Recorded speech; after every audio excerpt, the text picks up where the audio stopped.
9. It's the exercise scale time span.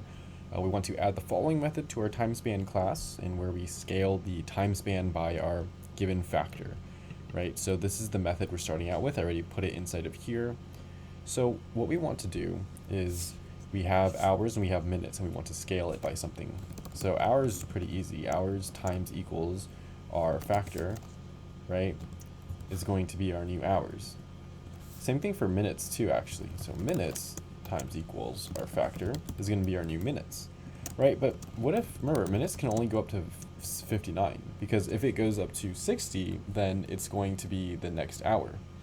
So while our minutes is greater than 60, we are going to want to increase our hours, right? So hours plus plus, and then we're going to want to take 60 off of our minutes. So we'll do minutes minus equals to 60.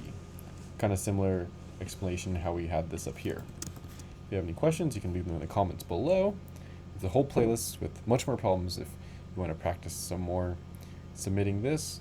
You're going to run some tests, passing 9 out of 9 of them. This is the code for exercise 8.9, which is scale time span.